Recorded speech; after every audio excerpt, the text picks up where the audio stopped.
Welcome to the Daily Dawg. Today is Saturday, November 22nd. This is episode 48 of the Daily Dawg podcast. It is game day in Athens, and a little less enthusiasm and excitement maybe for game day than game day in Athens last week or game night in Athens last week.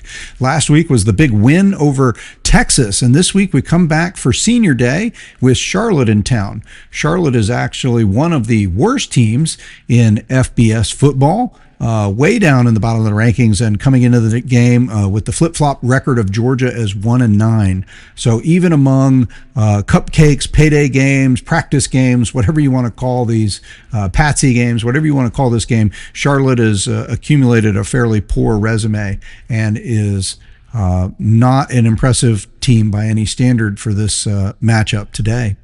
So listen, what we're going to do is we're just going to try to keep this as short as possible, just bounce around a few things. I apologize. We did two podcasts, which was one big podcast, almost 2.5 plus hours worth of content out of part one and part two of the Texas recap. So today I'm just going to go back over a few things, Texas, and a few other things about college football rankings. There's really not, there's no reason to do any big breakdown of Charlotte. Again, Georgia comes into the game as a 43.5 point favorite. I think everybody knows. I mean, early in the season, we talked when we did the Marshall game and the Austin Peay game. We said, look, this is the beginning of the season. These are things we want to see. We were looking at Gunnar Stockton as a first-time starting quarterback and looking for some key things. We were looking for some playmakers to emerge on offense and defense. We've covered that throughout the season. We've seen our playmakers emerge. We know who those guys are on offense. We know who those guys are on defense. We've seen the offensive line come together. So at this point in the season, we're not really looking for a lot at this. This is a pad the stats game. This is a get a little healthier game. Really, I think Gunnar Stockton, probably, if I'm coaching, he probably plays the first two series regardless of results, and then he's done. Maybe you let him play the first quarter. I mean, you got to pick a metric, right? If you're Kirby Smart and you're deciding how you're going to handle this, does he play a quarter? Does he play the first half? Does he play 2 series, 3 series, 4 series? What do? You want to keep him sharp. You want to keep him getting ready, but it's a good time to let him rest. He's taken a lot of shots. And puts his body on the line, playing hard at quarterback for Georgia, and so a bunch of the other guys, right? So Chauncey Bowens, I don't know exactly what his status is. He had a little bit of an injury in the last game against Texas. I think C.J. Allen has been listed as week to week, so I think we can expect we're not going to see any C.J. Allen today. I don't know if there's any chance to get C.J. Allen back in time for the Georgia Tech game, but that would be handy. Georgia Tech is the number one offense in the country by yards produced or yards gained on offense coming into this week of college football. So by the time we get around to playing Georgia Tech in the Georgia Dome next Friday, a week from yesterday, then we're certainly going to want all hands on deck. And I hope, it'd be great if C.J. Allen was available. They've been a little cryptic about exactly what happened to him, so I'm not sure that's going to be the case.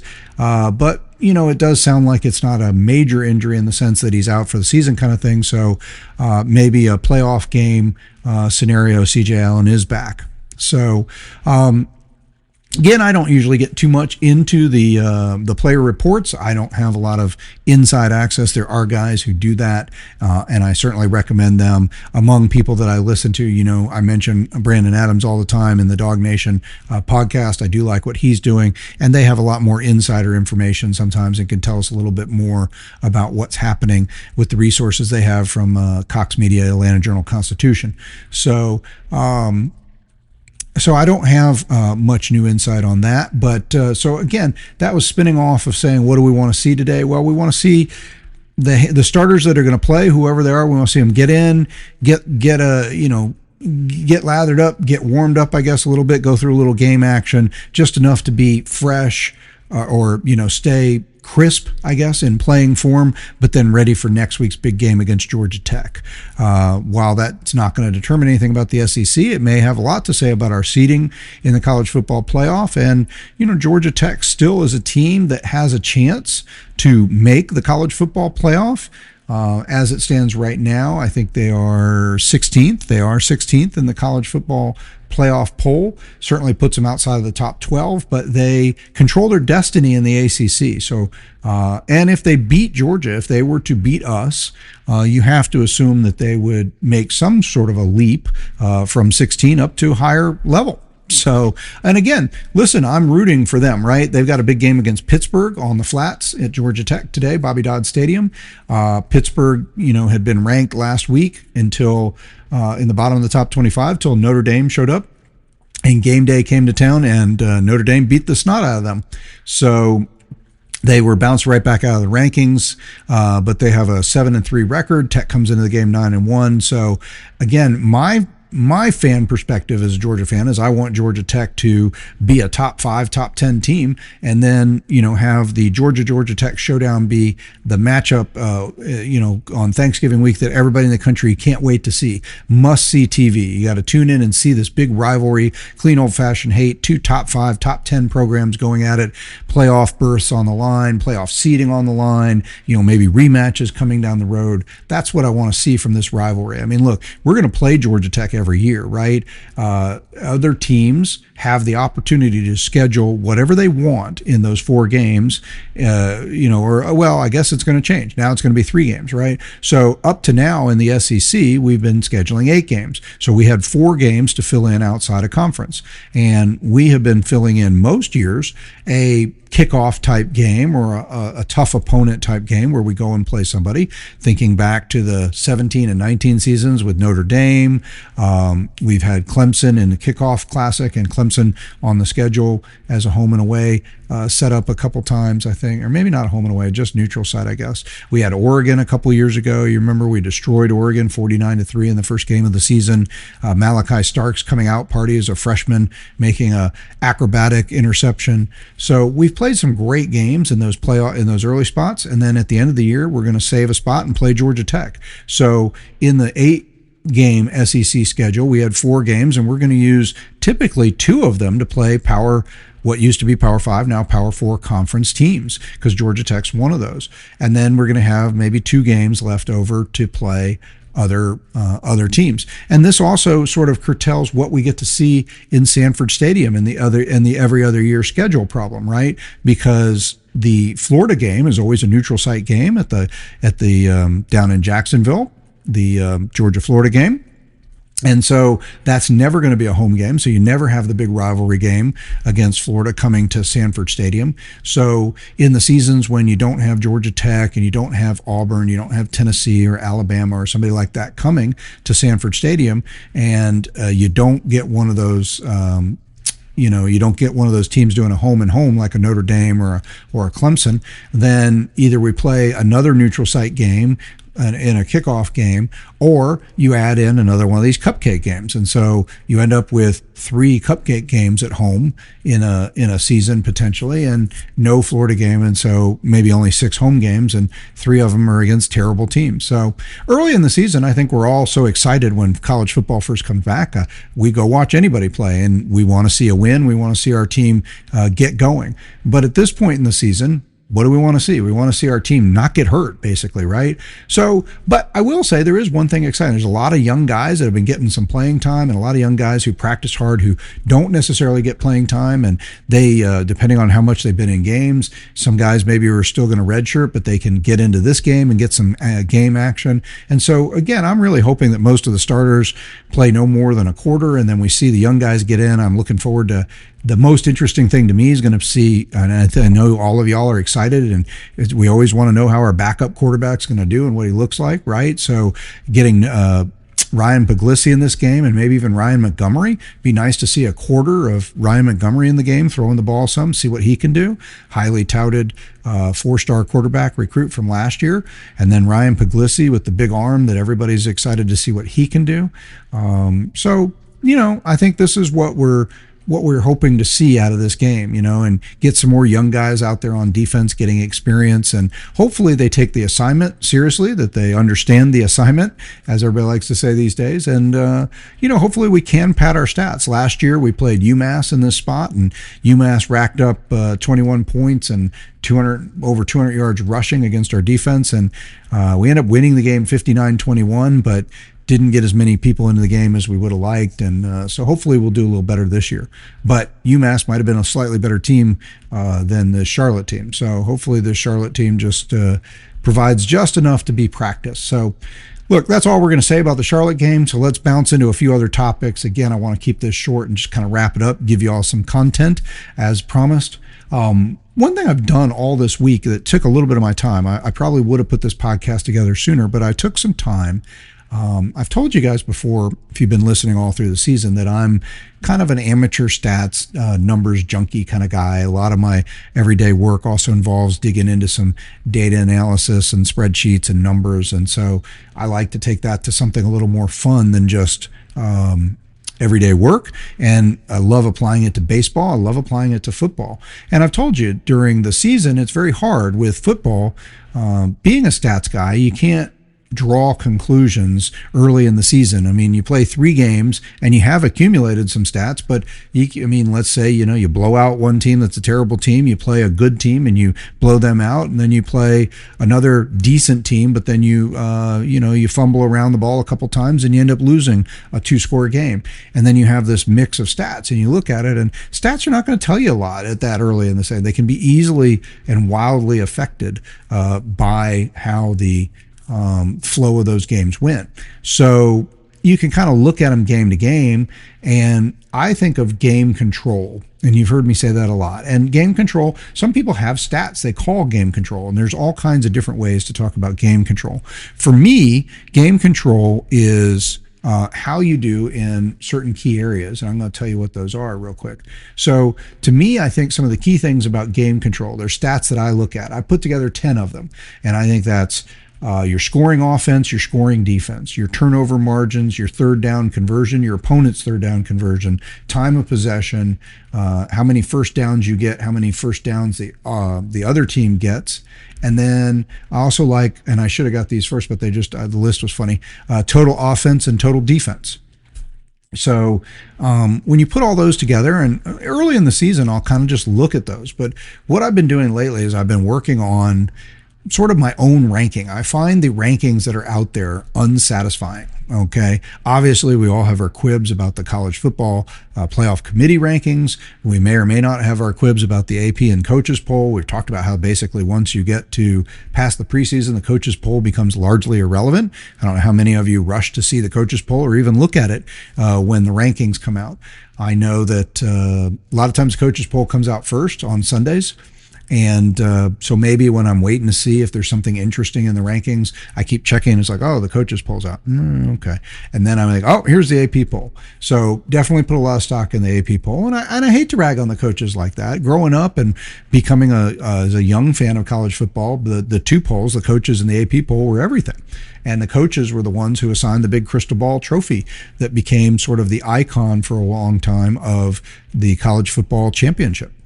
But in the modern era, the coaches poll, as I've said many a time, is basically just like, hey, it comes out first in the preseason, so that's our first chance to have somebody officially rank the teams.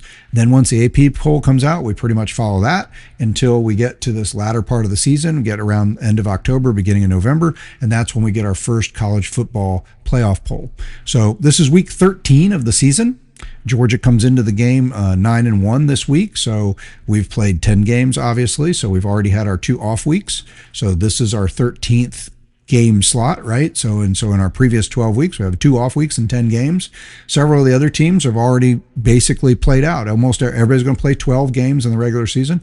A lot of teams have already played out the string on that. Indiana, a team that we're watching a lot, is they're a key top 3, top 4 playoff team in the playoff rankings, a team that's going to have to be considered as we look at championships and opportunities.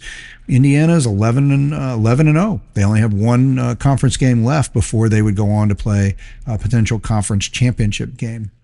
I think I talked some in previous podcast about SEC championship. And listen, I think, and I've heard a lot of people talk about this, and I'm just going to echo this in this sort of stream of consciousness podcast today as things to consider coming into the week 13 of college football. I want to see Georgia make it to the SEC championship. I mean, the best way to control our destiny. I mean, yes, right now we're sitting in the number 4 slot. Okay. And so I would be perfectly happy on one level. I'm never going to root against. It's always going to be better if you can play. And if they're going to offer an SEC championship game, then we should be in that game, right? That's how we should think. That should be our mentality. And I don't think we ever think, oh, we want to duck that game and save the wear and tear on our guys, or, be better for us. I mean, I know what happened last year. We played in the SEC championship game. We lost our starting quarterback. And then we had a 4-week layoff, and then we come out and play. And all the teams that had that, all the teams that were at home and played a home playoff game, all the home teams won. They all advanced, as we talked about, to the next round. And Georgia was one of those teams that was waiting in the next round.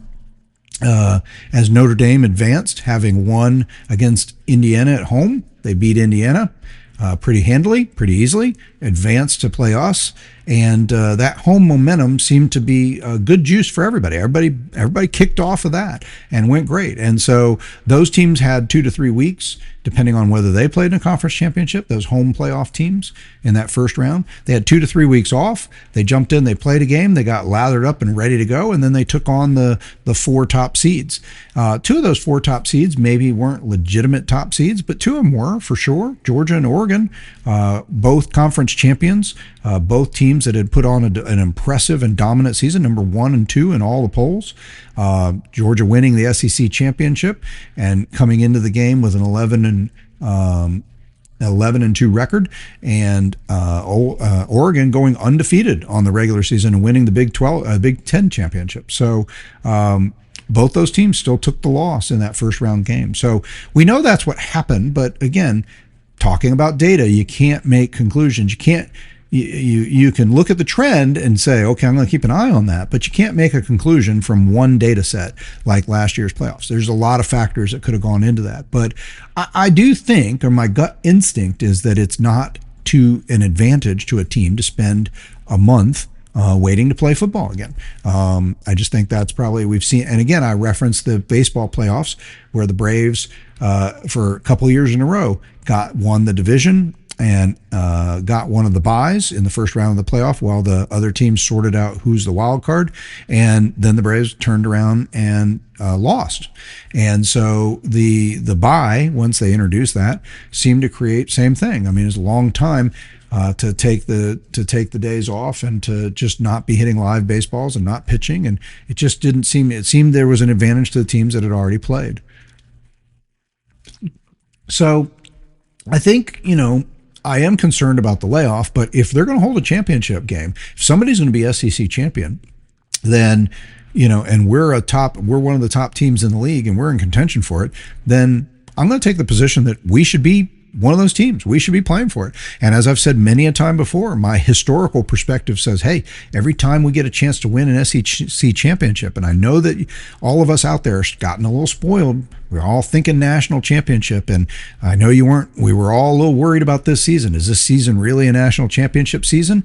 We weren't sure when it got started, and now we're all excited, right? Especially after that Texas game. Everybody's like, hey, now we're looking at playoff seeds. Now we're talking about what the matchups are. Now everybody's thinking about it, right? And again, there's a lot of scheming going on out there. Maybe we shouldn't play in the SEC championship game. Let's just take the 4 seed and do the advance. Or maybe we're better off falling down to the 5 seed. We get that home playoff game against, Tulane or whoever, maybe Navy or Tulane right now would project as that team, right? That we're going to be a 17-point or more favorite in that game. We'll win that game. We'll get a lot of momentum and we'll go beat whoever's in the 4 seed. We'll be the 5 seed. Yeah, look, if that happens, and I've said this before, but I just want to reiterate it. If that happens, I'm going to be okay with it, all right? I'm going to be excited about a home playoff game just like everybody else, and especially if it looks like a winnable game and it's a good opportunity, and it does seem like the setup would be favorable, right? To have about 3 weeks off, and then play a home playoff game, first ever December home game in Sanford Stadium. We go out there and, well, I say first ever. I don't know for sure if in the annals of history we didn't play a game in December, but in the modern era, there's never been a home, a December home game, right? So December, the first week of December since the 90s has been reserved for the SEC championship game. So as long back as I can remember, there hasn't been a home game. And certainly, even if there has ever been a home game in Sanford Stadium in December, there certainly has never been a playoff game in Sanford Stadium before, because we know that hasn't happened yet. So it'd be a historic moment. We'll all be excited about it. I'm sure that the stadium will be juiced and just as rocking as the Ole Miss game was this year and the Texas game was this year, where the crowds just showed out and the university showed out and everything was awesome. So I expect that kind of atmosphere, and I think that would be great. But I think first and foremost, adding another SEC championship to our record, having 16 SEC champions, starting to stretch out that gap between us and the third and fourth and fifth place teams in the conference. I mean, again, we're not just going to run down Alabama, right? They got 30 SEC championships out there. So, but every step we can get a little closer, every step we can work our way towards 20. It's just part of the history, right? So let's take it. I mean, they're going to offer, somebody's going to get the SEC championship trophy. It might as well be us. There's no reason that I would look at it right now and say, do I fear playing Texas A&M or Alabama, the two most likely teams we would play in that scenario? So, and if I hadn't explained it and you haven't looked at it, I'm sure you have looked at it. I know everybody started cranking out the scenarios. Right now, Alabama, Georgia, and Ole Miss are all tied at one loss, and so don't have common opponents and all the different things. So it's going to go through several tiebreakers. Because there's not the head-to-head and all the other stuff till you get to common opponent record. And so in that scenario right now, Alabama leads the common record of their SEC opponents, or the compiled record of their SEC opponents is 2 games over 500. The common record of Georgia opponents put together right now is 2 games under. So they have a 4-game lead in that. And that's going to be a little hard to overcome. I mean, you're going to have a whole bunch of teams playing, right? But you got to, out of the 16 teams, you're going to have to have things certainly go your way to get back a 4-game lead in one, or to get back to 4-game, level up 4-game upside down in just 1 week of play.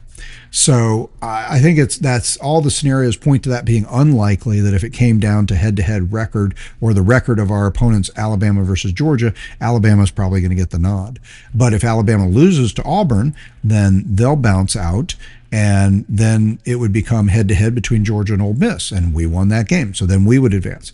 If Alabama wins against Auburn but Texas A&M loses against Texas, then Texas A&M drops into the three-way team scenario, and it's Texas A&M, Georgia, and Ole Miss. Again, no common, didn't all play each other, no common opponents. You're going to get back to that same record, and Texas A&M, their SEC record, the record of their SEC opponents is unbelievably bad.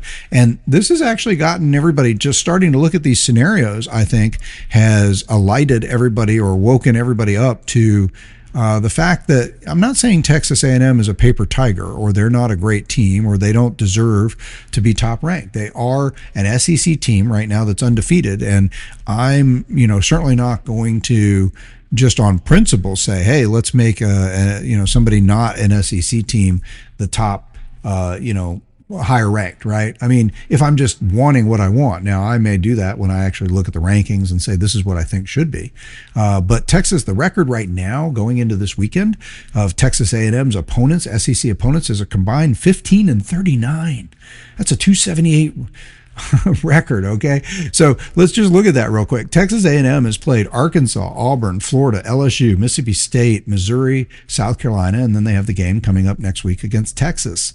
So that's some bad teams. I mean, there are 4 teams in there that have 1 or no wins in the conference. Arkansas 0-6 so far. Auburn 1-6 so far. Mississippi State 1-6 so far. South Carolina 1-7 so far. And they avoided, as you know, they didn't play us, and they hadn't played Ole Miss. They didn't play Alabama. So Texas A&M has just had a little bit of that Indiana-like schedule that Indiana got last year. It's not, look, Indiana didn't cheat and get the super easy schedule and make it into the playoff with the super easy schedule. That's just the way the schedule came out. They played a Big Ten schedule. They just managed to somehow end up with a schedule that didn't have any of the top 25 teams in the Big Ten on their schedule last year. And so far, Texas A&M kind of has the same thing. Their big win, one of the best things they got going on their resume right now, catapults them up in the discussion, is the win on the road against Notre Dame. There's a lot of love and respect out there amongst pollsters and the playoff committee for Notre Dame, and they went on the road and beat Notre Dame. If they hadn't done that, they would probably be getting a lot less love and a lot less respect than they're getting right now. So, but anyway, that's that. The whole scenario of looking at the different scenarios of the SEC and realizing these cumulative record tiebreakers has all of a sudden gotten people kind of woken up to the idea that, whoa, Texas A&M is undefeated in the, in their overall record, and they're undefeated in the SEC.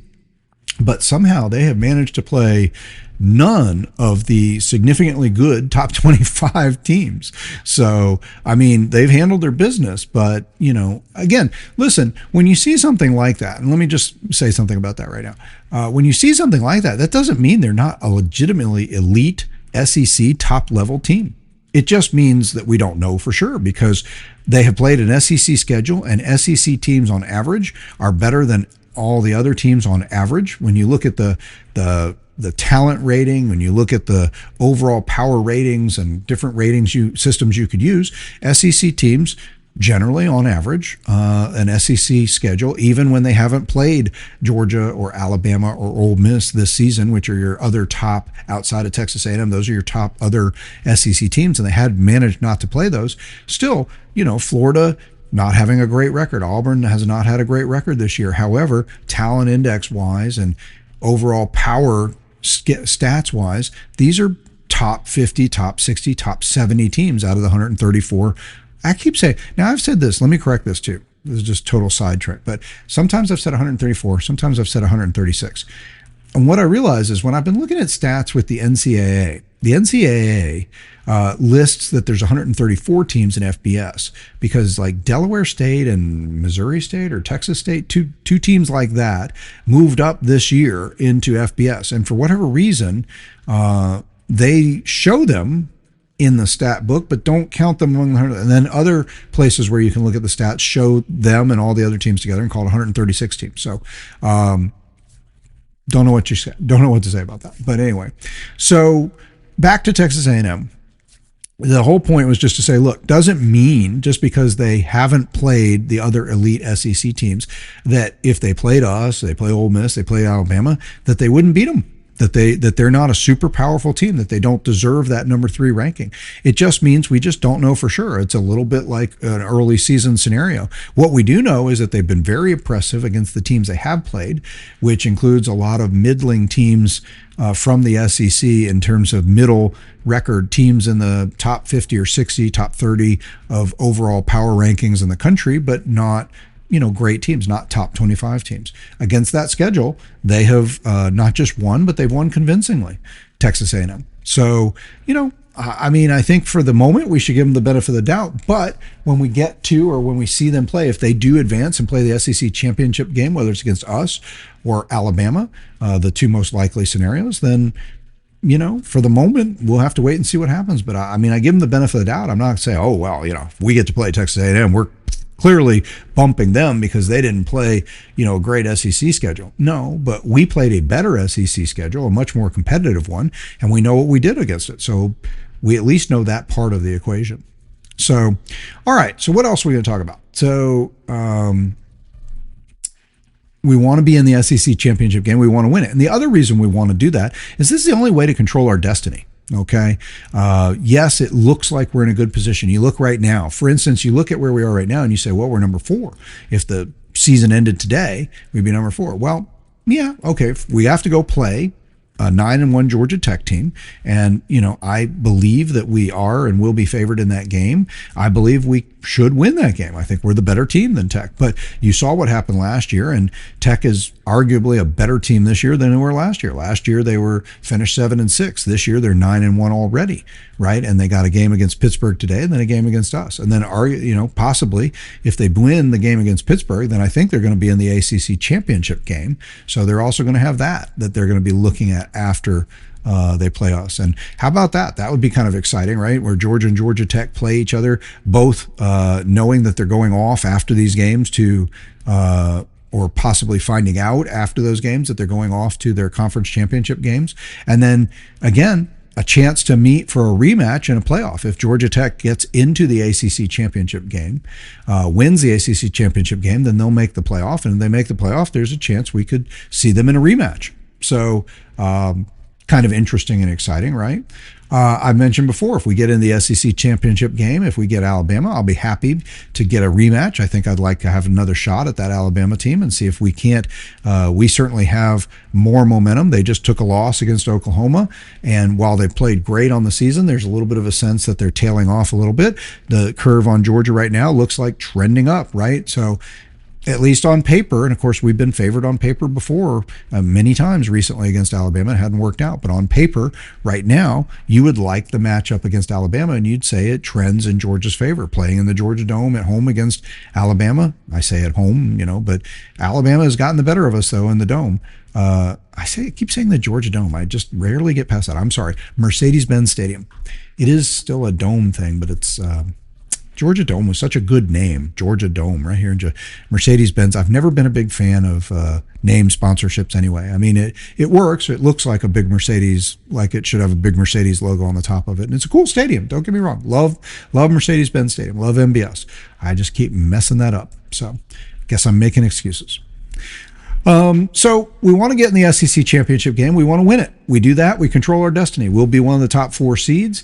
We'll have played the SEC championship game. And so if we don't play in the SEC championship game and we still end up as one of the top 4 seeds, and that is a possibility, then we'll have even a longer gap. It'll be at least a full month between games. So I'm not sure that's a great idea. We'll certainly be rested up, but that's also a little less likely, I think, scenario, because when you just start to look at those conference championship games, if we don't get in the conference championship game, the committee has been, over most years, has said that they don't like to punish teams for losing the conference championship game. So if you see teams that advance up into the, in other words, so let's say the number 3 seed is, let's say the number 2 seed, like, okay, well, we're going to have Indiana and Ohio State right now look like they're going to play in their conference championship game, right? Because they're number 1 and number 2 and undefeated. So if they both win out, then they're going to play in their conference championship game. They're going to come in as number 1 and number 2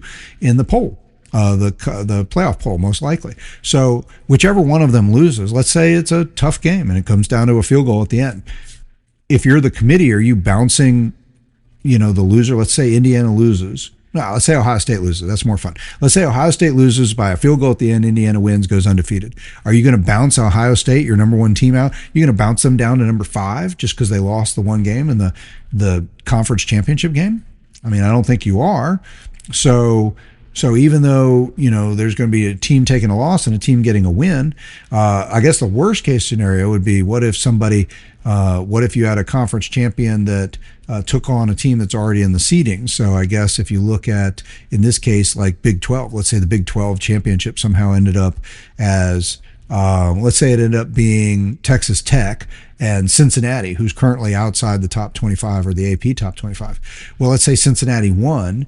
Again, are they going to bounce Texas Tech out of the, if they were a top seed, they're going to bounce them out? So I guess I'm not doing a very good job of explaining this, but I just think the conference championship game gives an opportunity for people to either hold their spot because they're not going to get punished or play their way into the top 4. So we're sitting there at number 4, but if we don't go to our conference championship game and we don't play and win that, then a team that plays its way in or wins it, let's say BYU and Texas Tech play in the Big 12 championship game. And so right now, Well, let's see. Right now, let's go back to the actual rankings. The actual rankings right now: Ohio State, Indiana, Texas A&M, and Georgia. So again, well, Texas A&M is going to. I guess Texas A&M is a good example. What if we don't get in that game and Alabama does? Alabama wins the SEC championship game. Would they bump up back as a two-loss team back in the top four? I don't know. Texas A&M, do they fall out? It's just, let's put it this way. Again, it comes back to the same idea. I guess there's too many scenarios for me to really figure out in here and talk about, and I'm not doing a good job. I should have mapped them out a little better. Thought I had that better in my head. But the short answer is we control our destiny vis-a-vis the playoff. We know we're in, and we know we get the best seeding if we go to the SEC championship game and win the SEC championship game. So, are we in a pretty good shape? Yes, as long as we beat Georgia Tech and finish the regular season 11-1, then we're locked into a playoff spot somewhere. And the worst case scenario is we're a home team with a home game. So if we're that 5 seed, then we get the group of 5 team most likely, and that's the most comfortable game. And the only negative then is you go on and advance to play the 4 seed. When you win that game, then the 4 seed is going to be sitting there waiting for you. So that could be a tough game, might not be. We'll just have to see how it works out. So that's another thing we're looking for. All right. I was starting to talk about, though, that I was working on developing my own stats. My own poll, not my own poll, a metric. I'm trying to find a metric that I can believe in a little bit that gives me a little more ranking. I find myself just a little unhappy. There's all these out there right now, and I'm saying outside of the sort of the human polls, the committee, the AP, the coaches, the playoff committee, but there's a strength of record, there's strength of schedule. Those can be a little confusing to discern what's the difference. Basically, strength of record is who you've already played. Strength of schedule is the whole schedule. Then you have FPI. I've mentioned that a bunch of times because I'll look at the ESPN, predictive thing, and they run the FPI and they run their predictive measurements. And so FPI is a predictive stat that takes what you've done over some period of time, and it tries to look forward and project and say, this is how much better. It's a little bit like WAR in baseball, where it sort of says, look, this team is this much better than an average top 25 team, or would beat an average team by this amount or whatever. And so you get this number to that. And again, it's handy. I think there's some good things about it. There's another one that the ESPN, also one of the analysts that they hired on when he was at a different company, developed one called SP Plus. And it's also a sort of a forward-looking predictive measure, which kind of takes the resume and their one-loss records and the one-loss record of the teams they played and kind of amalgamates all that together to give you another number that says this is what they would beat a top 25 team by, or something along those lines, as best as I understand it. So you have SP Plus, you have FPI, you have strength of record, you have strength of schedule. These are all some other kind of metrics that are out there to try to give some voice to what we all feel is a little bit of an inequity. Like we look at, and there's a lot of consternation right now in the SEC because there's a sense that the SEC sort of bargain for the idea that, hey, we need the college football playoff to take seriously how tough our schedules are and give us credit for that. And they said, yeah, we're going to put a component in there where we take account for strength of schedule. And that's going to be a big part of what we look at. And then we look at the rankings and it feels like, are they looking at that? Are they giving that? Like a lot of people thought, hey, maybe Texas A&M, after they beat down Missouri and Indiana in the same week, barely escaped Penn State. Both teams are undefeated. Texas A&M's playing an SEC schedule. Indiana's playing a Big Ten schedule. The SEC is a better league this year. You can see that looking at it. They have some good teams at the top, but their middle and bottom teams are not as good. And the SEC is a little better top to bottom. And so you say, well, so maybe Texas A&M should have jumped over Indiana in that spot. And same thing, you look at, well, Alabama lost a close game at home. They had a few turnovers. They lost by a field goal at home to Oklahoma, a team that was already in the top 25, top 15. So not a bad team, a really good defensive team. They lose that game and they fall 6 spots. They fall from number 4 all the way down to number 10. So now they're on that bubble slot on the playoff, right? Where they're the last team that you can count on in, because if you're number 11 or 12, you have the chance that you're going to get bumped out. The top 12 teams theoretically make the playoff, or there's 12 seeds for the playoff, but there has to be a spot for the group of 5 champion. And so if you're number 11 or 12 and the group of 5 champion is below the top 12, then they're going to have to be elevated up to that top ranking. If you're or if one of the other power conference teams right now, the ACC, is sitting there with Miami as their highest ranked team, right? So I said Georgia Tech controls their destiny, but Miami is the highest ranked team in the ACC right now. They are number 13, so they're outside that top 12. So if you're number 12, you're going to get bumped for both the group of 5 champion and you're going to get bumped for the ACC champion if they remain outside of the top 12 in the rankings.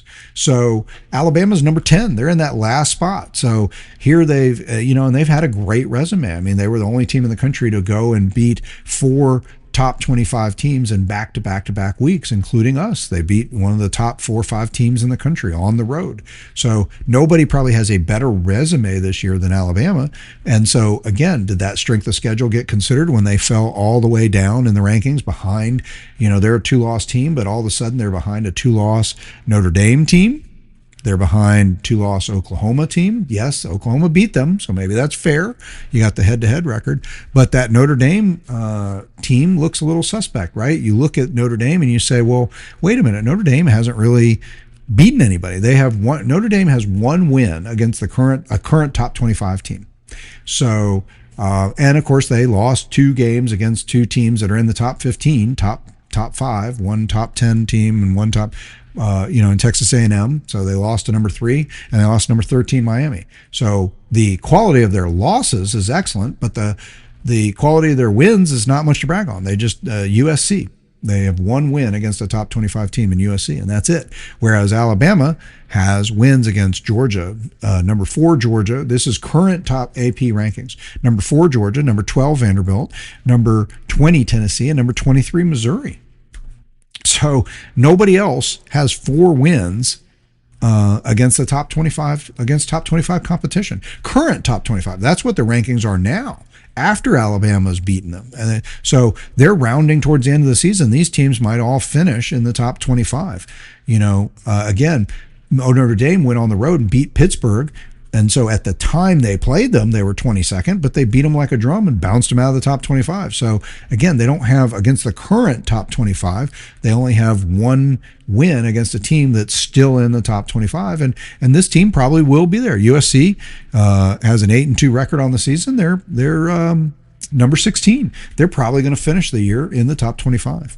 So this is what I was looking for a lot this week. I took some extra time where I probably would have done one of these podcasts and thrown some of these things out earlier. And I was working on something I've been playing with as a data project for a while, which was how do I take those 10 key stats, what I call the power stats, the thing that I think talk about and point to how you control the game. And is there something I can do with those to make a metric of my own that I would feel excited about and that I would think was diagnostic, that sort of stands up and measures that? And so I have put together a way to rank those teams. And basically I've been ranking all of FBS football, all 134, and I'm using 134. I explained that before, but I'm using 134 right now because I pulled the stats to play with these things from the NCAA website. It's the most convenient one that I was able to pull the stats from. So I took the stats of total offense, total defense, scoring offense, scoring defense, turnover margin, third down conversions, opponent third down conversion, time of possession, first downs that you gained on offense, first downs that you prevented, how many first downs did you give up on defense?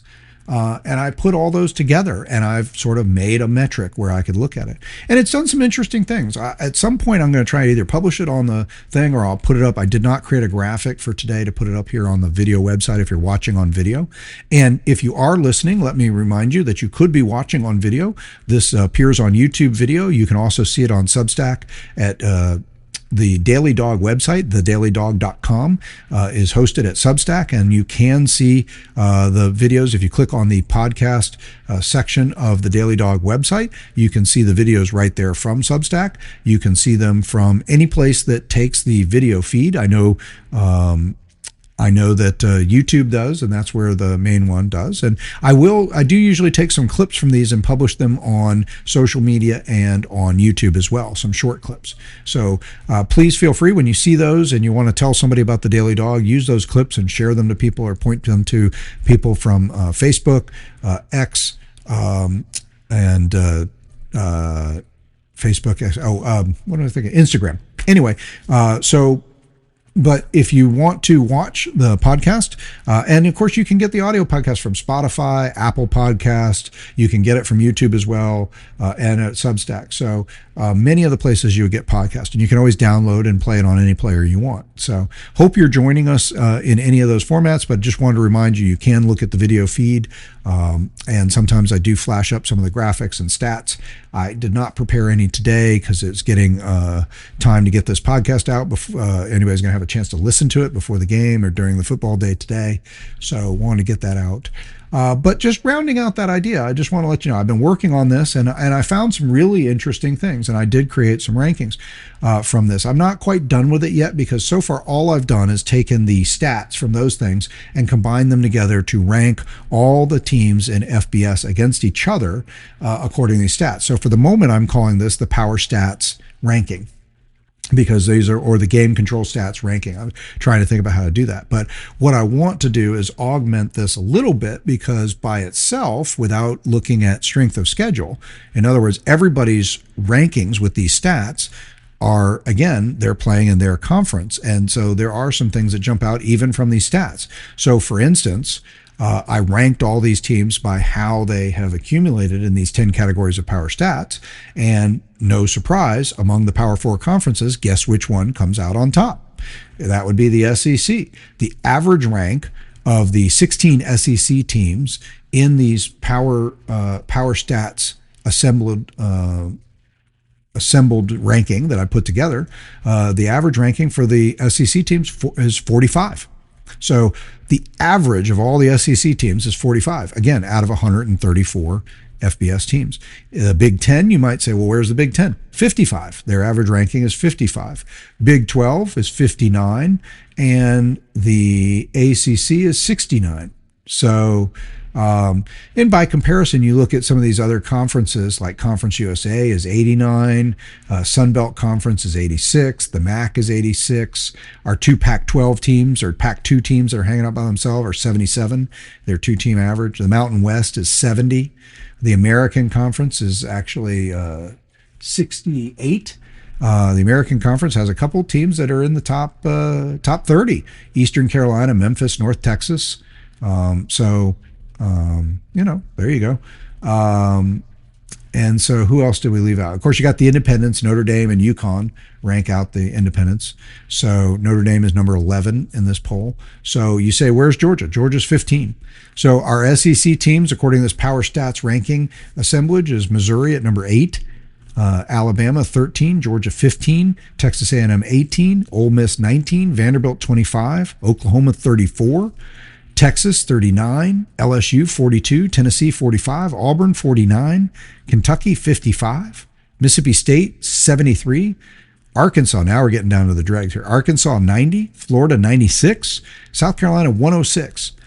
So again, this is an assemblage and a ranking of sort of combining and assembling together these 10 stats that I think, what I always look at and study when I'm making my predictions and when I'm looking at how I think games are going to go and what things I think are important when you see two teams matching up, what they did last year, again, if it's early in the season, and what do they look like this year, what kind of returning production they have. These are the stats I look at, and so just raw, unfiltered, not taking into account that the SEC. So that's what I got to work on. I have to work on a standardization that helps balance that, because at the moment this is all FBS against all FBS. So it doesn't take into account that these SEC teams have played against each other, which are a harder group of teams, and they've accumulated those stats against those. So they should get some sort of a bonus, and other teams below a certain line should lose, or there's got to be a way to normalize those stats. And there's just a statistical way to normalize it. It's just a more complicated formula than the first assemblage of just the power stats, and I haven't gotten to it yet. But I think the power stat one is just instructive by itself. I think that's really interesting to see that if you take those 10 key stats and put them together and rank all of FBS against each other, the SEC comes out on top, and the average rank is 45. You got to get down to, again, Florida and South Carolina, and so that means, look, they not only have losing records, they're 3-7, both of them on the season, but they've gotten beat profoundly in a lot of different ways. Like, for instance, Florida is 105th in total offense. South Carolina is 125th. They're both pretty good on defense. They're both 60. They're 60th and 64. So they're in the upper half in the country in total defense, but in offense they're in the bottom third. Scoring offense, same thing, 111 and 113 out of 134. But scoring defense, 62 and 54. And I'm just whipping through these to give you a sense of where that is. So you can see these are teams that are unbalanced. So Florida, South Carolina, number 96 and number 106 in my national FBS power stats ranking metric. And but these are some of the components of that. And so you can kind of see they're in the upper half of the country when they look at the key defensive stats. They're in the bottom third in key offensive stats. Turnover margin, Florida is much worse. That's obviously one of the things hurting them. They're 89th in the country in turnover margin. South Carolina, 23rd. They're up 23. They're up near the top. Both of them are terrible at third down conversions, 112th and 124. They do a little better on D. They've held their opponents to be, they're 92nd and 82nd ranked in terms of holding their opponents to to getting third downs. Time of possession, Florida's much better. They grind out the clock. They're not great on offense, but they possess the ball. They're 69th in the country. South Carolina only 115th. Total first downs, 102 and 124.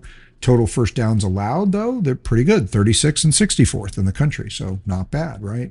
So that gives you an idea. What about Georgia, you might say? Let me run through Georgia, tell you where we line up in these stats. Georgia is 33rd in the country in total offense, 20th in the country in total defense. Scoring offense is 29th in the country, and scoring defense is 19th. So our defense is top 20. Our offense is hovering right around top 30. So that's a pretty decent combination. I mean, a lot of times you'll have an imbalance. You'll have one side of the ball that's really better or different than the other side of the ball, right? Georgia has been moving up in the rankings in those, so the defense has definitely moved up to be both top 20 in both points allowed and yardage is really an improvement. Georgia's coming along, only allowing 307 yards. I think once you've heard me say before, once you get below 300 yards a game, then you're starting to move into that elite category. And you could argue they're already getting in that elite category because even 307 yards a game is putting Georgia in the top 20 right now. So, and hopefully after this game, that's one of the things, hopefully we will get at it today. Hopefully Charlotte doesn't get over 300 yards. Hopefully we're able to game control this game, even with a lot of subs and a lot of guys getting a lot of playing time, a lot of second, third, fourth, fifth stringers, whatever in the game. Hopefully they toe the line enough and play at a high enough level that we hold Charlotte to 200, 250 yards of offense, which will help drive our stats down. We would actually go into that more elite sub 300 yard per game category. And our current points allowed per game at around 18.8 per game could go back down even more. If we were able to pitch a shutout or hold Charlotte to 3 points, this is another place where you see our stats get a little healthier. Especially we could crank up more offense and we could get back up. Even with the win last week against Texas, we actually didn't put a ton of offense on. Again, we had a couple short fields, and so we didn't get over 400 yards, but we still created a nice differential. And differential is one of those I look at. Differential is inherent in this. I sometimes have taken differential and just ranked it on its own, beating yardage differential. You've heard me talk about that one a lot. How many more yards do we gain on offense than we give up on defense? And anything above 100, you're starting to show pretty good life. Anything over 150, you're one of the best teams in the country. And when you get in the 200s, that's pretty elite. Again, who did you do it against? That's one of the issues right now. So you look at, and that's a thing that is skewed in these stats, right? Like right now, if you look at yardage differential, Ohio State, Indiana, Oregon, all three teams from the Big Ten, well, they're dominating that category. Their yardage differential per game right now for Ohio State, 228.7, Indiana 229, and Oregon leading the country. So that's second and third with those two, and Oregon's number one in the country at 240 yards a game, yardage differential. But they're all in the Big Ten, right? So they're all playing Big Ten teams. So again, I need to come up with, and I'm working on, like I said, that normalization that helps put some sort of a factor in there. It says, well, wait a minute, the Big Ten, by percentage points is maybe 20 percentage points behind the SEC in terms of average teams. At the top, as we know, they're pretty heavy, right? Indiana on my Power Stats composite index, Indiana's number 1, Ohio State's number 2, Oregon's number 6. Then fourth is Southern Cal at 16. Pretty impressive for them. They are in the top 25. They're in the top 15 of the playoff rankings. And very quietly at 8-2, they may be a more impressive team than we realize. But the fifth team would surprise you out of the Big Ten. It's Nebraska. They're number 20. Washington is 22nd. Michigan is 26. Iowa's 28. And then you start to jump down. Then you jump out to the 50. So in your Big Ten teams, your top 8 teams are all in the top 30. But we go back to the SEC, and still, I guess actually that's pretty comparable. We have 17. We only have actually 6 teams inside the top 30. But the SEC, going all the way down to Kentucky at 55, has 12 of 16 teams within the top 55.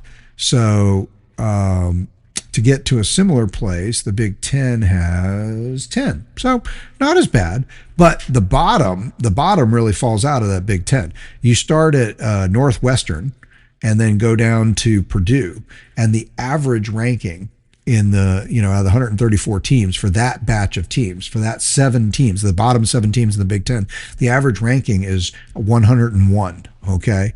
So you go to below Kentucky, and you take the bottom 4 teams in the SEC.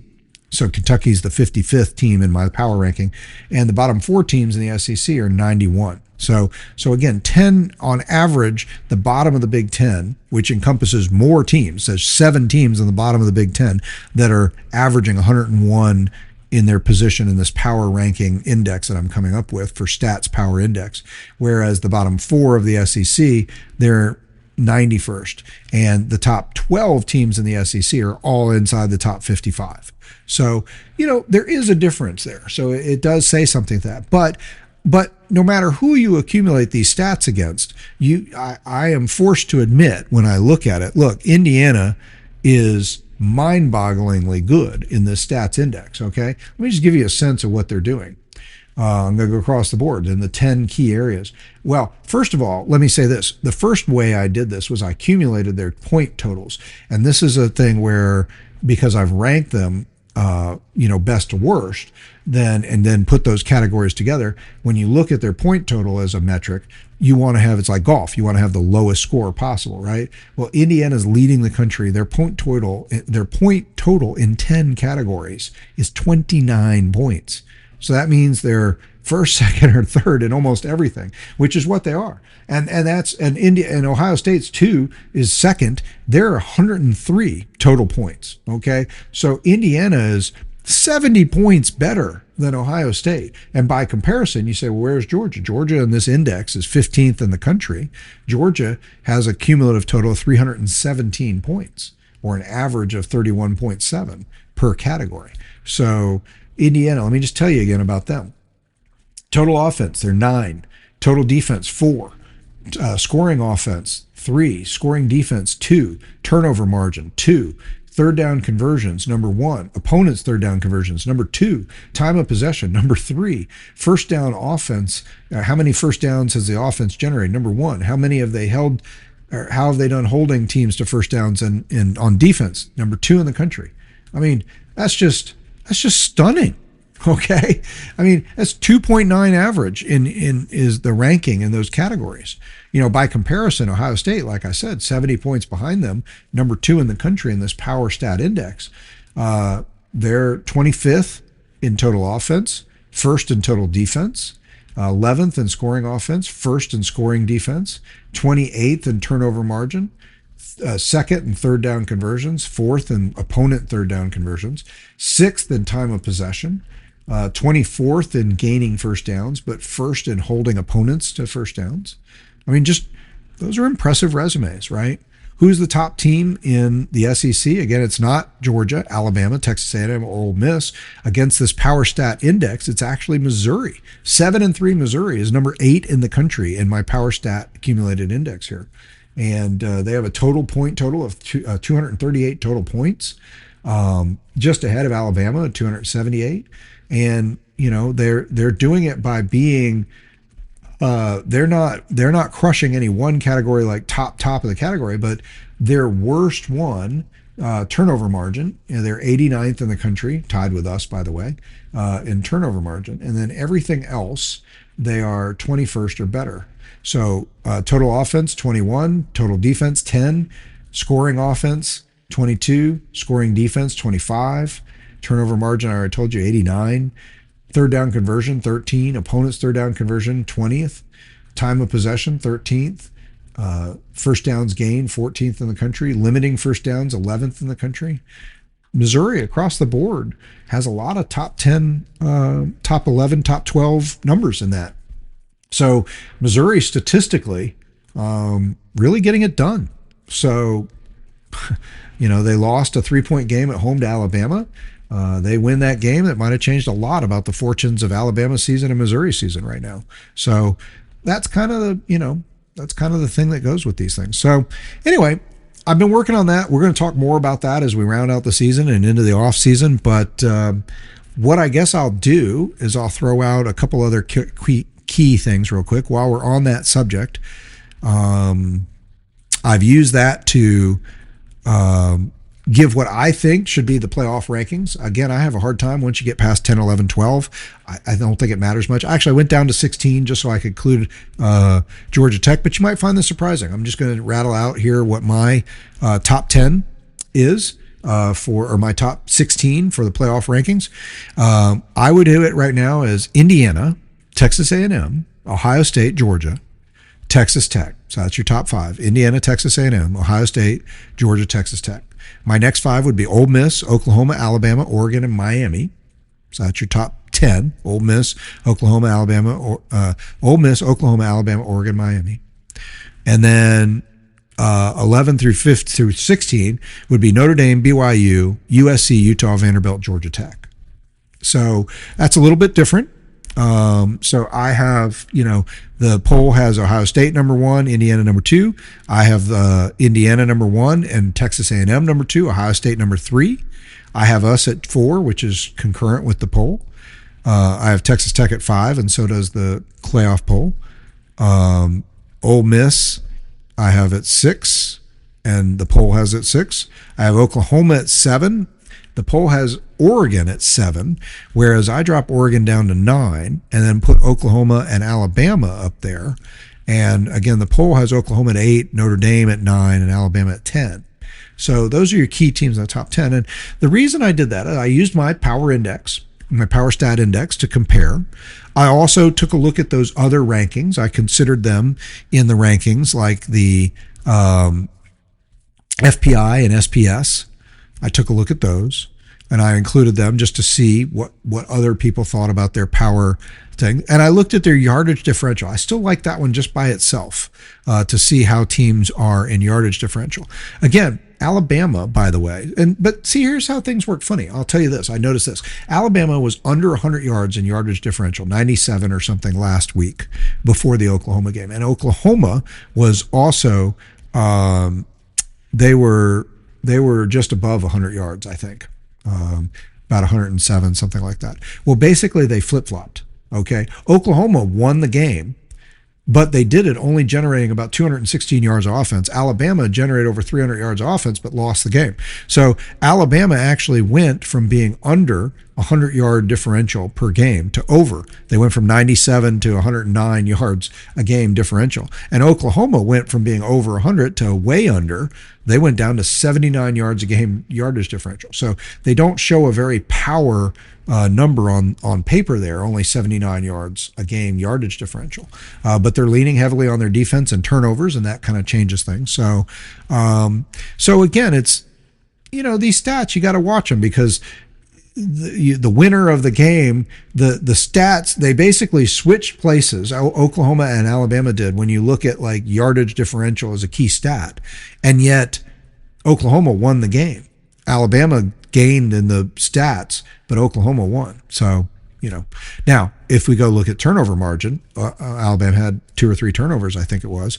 And so that's where you see one of the differences. So again, I included all of those in my power stat index, and that's, and I let them accumulate together. But the main thinking for me was I couldn't get past the idea when I looked at Indiana that those rankings in all those categories, and FPI and SPS and SP Plus has them ranked that way. Yardage differential, they're up there on their own. The only thing that's a knock on Indiana is they've only played and won one game against a current top 25 team. That's number 6 Oregon. Texas A&M, I put them ahead of Ohio State because they're both 10-0. But Texas A&M, maybe their stats are not as powerful as Ohio State's. But again, I give Texas A&M credit for being in the SEC and playing an SEC schedule, a little harder overall composite schedule. And Texas A&M has 2 wins against the current top 25, number 9 Notre Dame, number 23 Missouri. Ohio State only has 1 win against the current top 25. That's Texas. So again, doesn't mean they're not a good team because they haven't played anybody, but they haven't really played anybody. Georgia, we're there as the top-ranked one-loss team because our stats actually were not as powerful. Our yardage differential is 121.3. On my stat power index, we come in at 15. We are number 4 in FPI and number 6 in SP ranking, SP Plus. So we come in some of these indexes. My own index, we actually come down a lot further than we did in the other. But Georgia is right behind Alabama as one of only 2 or 3 teams in the top 20, in the top 15 to have 3 wins against the current top 25. Georgia has wins against number 5 Ole Miss, number 20 Tennessee, and number 17 Texas. The other team right behind us, I have in the rankings, Texas Tech, has wins against number 13 Utah, number 11 BYU, number 25 Houston. Again, I give the nod to the SEC schedule and the little bit higher ranked teams there. Well, actually, I guess the rankings come out the other way there. And then the other one that actually, very surprisingly, Oklahoma. Again, Oklahoma, not a power team on the stats. They're 34th in my index. 16 in yardage differential, 15 in FPI, 12 in SPS rank. So stats don't love Oklahoma. Oklahoma's not dominant. Again, they won a game where they actually lost ground statistically. They went on the road and beat Alabama, lost ground statistically. But at this point, though, Oklahoma, I like them as the top 2-loss team because Alabama has the more impressive resume, having won 4 games against the top 25, but Oklahoma's won 3, number 18 Michigan, number 20 Tennessee, and number 10 Alabama. So you say, well, Alabama's won 4, but again, I think you should look at the head-to-head, and Oklahoma just beat Alabama. So I'm going to give them, it's close enough that I'm going to give the nod there as the top 2-loss team to Oklahoma and put them in the 7 spot. And same thing, I'm going to push Notre Dame in my ranking down to number 11 because while they are statistically pretty good, not super dominant, they're in the top, they're in that 10, 9, 8, 10, 11, 12 when you combine all the power stats and look at it. But they have 1 win against USC. That's it, a 1 win against the top 25 team. So when you look at my rankings, by the time you get towards the bottom of the rankings, what you see is that the teams that are on the bottom half of my ranking scale, and that would be Oregon at number 9, down to Georgia Tech at number 16 for my top 16 playoff or my ranking, matching sort of the playoff ranking. I'm also then taking this metric, sort of, it's not a metric, but I'm taking the eye test, or I'm taking what they did on the field, and I'm looking at the stats and I'm saying, yes, but starting with Oregon, no wins against the current top 25. Miami, 1 win against number 9 Notre Dame. Notre Dame, 1 win against number 16 USC. BYU, 1 win against number 13 Utah. And then USC, one win against number 18 Michigan. Then you get to the bottom three: Utah, Vanderbilt, Georgia Tech, 8-2, 8-2, 9-1 respectively. No wins against the current top 25. Okay, so that's where I'm sort of judging. That's how I put that together. So, listen, I want to get towards the end. It's time to wrap this up. A couple things I rewatched parts of the game and some highlights. A couple things I just wanted to call out. That I don't know that I got to much before. Let me just see. I think I made the point already before. Gunnar should be a Heisman candidate, and there's plenty of reason for that, and we all know that. We will get into that after the game. We'll save that one for later. We'll talk about it. There's some stats and some reasons to back that up, but we're going to come back to that one after the game and next week. And we're going to have more podcasts next week.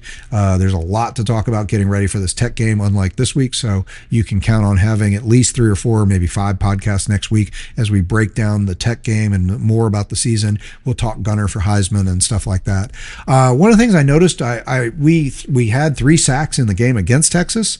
And they were true like beatdown sacks, plus some awesome tackles for losses. I know you guys saw them, some of those just like a couple throwdowns, literally where we picked up the guy behind the line and just threw him to the ground, and talk about the Texas player. So that was fun and exciting and just part of a really great win. I noticed that we had 2 sacks credited against us, and when I went back and rewatched the game, I saw where those were because I didn't really remember them. The first one came right in the beginning of the game. You might remember there was a busted snap, like Gunnar was not looking, and they were on the broadcast. They were even talking about how Bobo has a glove on because he had the laceration on his finger and how it was going to affect him snapping. And he snapped the ball when Gunnar wasn't looking, and it hit Gunnar in the not so nice place. And Gunnar was lucky to hold on to the ball. We were lucky it wasn't a turnover because he wasn't looking. And fortunately, the ball hit him. If it had just whizzed past him, it could have been a turnover, or we lost huge yardage. But Gunnar grabs that ball and he kind of veers left, right, wiggles around, and he actually, compared to where he ended up with the ball, when he got the ball, he was in the shotgun, 5, 6, 8 yards behind the line of scrimmage. He got back to about a yard behind the line of scrimmage where he was tackled when he tried to make up for the sudden surprise snap. And that goes down as a sack. But, I didn't really think of it as a sack. It was kind of a busted play. And Gunnar did a good job to make it he gained from where he started under pressure. He gained back 4, 5, 6, 7 yards as opposed to losing that much. And then there was one other play where he stepped up in the pocket. He's been doing a better job for those people who get into breaking down and looking at quarterback play. One thing that people discussed early in the season was Gunnar wasn't doing what they call climb the pocket, which is sometimes when the guys flow around you and the pockets, people are going to come up from behind you. You can buy a little bit more time, keep your eyes downfield by stepping up as the sort of the flow goes past you. And they call that climbing the pocket. Gunnar kind of climbed the pocket, didn't see anything he liked, went to take off, and somebody just got him by a shoestring, and he ended up a half a yard or a yard behind the line of scrimmage. It was credit a sack. But basically, he looked for a play, didn't see anything, was taking off, and they got him. So, I mean, yes, it's a sack, but it was not like the way we were able to, like one of those sacks where we got Arch Manning, where he runs out to the side, thinks about throwing, and 2 or 3 guys just collapse and take him down. Wasn't that same kind of play. So, just saying, I was wondering about that. I saw that we had given up 2 sacks. I didn't really remember it. I went back and rewatched it, did it. The other thing I just want to say from a rewatch is I was almost in tears, guys, watching. And all this week, I've seen plenty of reels on social media, and I've seen all kinds of video, people talking about it, the game. The scene was beautiful. Those of you who were at the game, the university, Josh Brooks, the athletic director, the Jared Moorhead, who I sure has to approve all these things, the university in general, the athletic department, the wristbands and the fireworks. I mean, those are all, a lot of people do that, but the combination of light and sound and just the videos and the stuff that people were posting and what we saw online. Sadly, the TV broadcast didn't do a great job. I really watched that better on the replay, highlighting how awesome the light and sound show was. But a lot of reels I saw on social media made it really clear, and it was spectacular. And not just because it was loud and they were flashing lights, but just watching, especially the student section, the way the kids were arm in arm and in sync and going back and forth, and just everybody was packed in their seats. So I mean, it was just so uniform when you looked and you saw the red lights covering everybody, and you could see where the the aisles were and the sections, and everybody's on their feet and everybody's got pom-poms going, and there was just a unison to the cheer. And you may have heard, a lot of people have been circulating, Matthew McConaughey went home or went somewhere and was on the Theo Vaughn podcast this week, last weekend podcast or whatever he calls that, with Theo Vaughn. And he talked about his time at Sanford Stadium, and he gave Sanford Stadium a lot of credit. He said, look, I didn't know about Sanford Stadium as one of the tough places to play, but there's 90-something thousand people. And he talked about how everybody was in sync, how it was just loud from the get-go, consistent all throughout the game, really tough place to play. He didn't realize that's what it was like. He's been to a lot of stadiums, and he just really credited how the fans are really in sync. And I did think that was really amazing and kind of just awesome to watch, the way it came together. So congratulations and kudos to the University of Georgia, all of us fans. I think, again, it was beautiful, and it was just such a great win, such a great night. And I mean, literally just watching it, I had tears. I really did. So I know today is going to be the opposite. It's cloudy and rainy, possibly. Nobody's going to be that excited about this game. I'm sure people are giving away their tickets. I'm sure it'll still be listed as a sellout, but I would be surprised if we would actually did a hard count and found there's more than 73,000 people in the stands today. Look, that's just the way it is. I'd love to say, hey, come on out there, kick butt. We got to represent every week. But you guys brought it last week, and I'm sure if there's a home playoff game, I'm sure we'll see it again. So let's just keep hoping and dreaming about that. I hope you have a great Saturday in Athens. I hope you have a great game day wherever you are, and happy Thanksgiving. But before we get to Thanksgiving, we will be talking multiple times next week as we get ready for what hopefully will be a huge top 15, maybe top 10 showdown if Georgia Tech can get their act together and take down Pitt today on the flats. Maybe with some action up there, maybe they can get in the top 10. That might be a much to ask from number 16, but let's hope that it's a big time kick butt atmosphere where then we can go and just deflate them even more. So anyway, have a great day, enjoy game day, and go Dogs.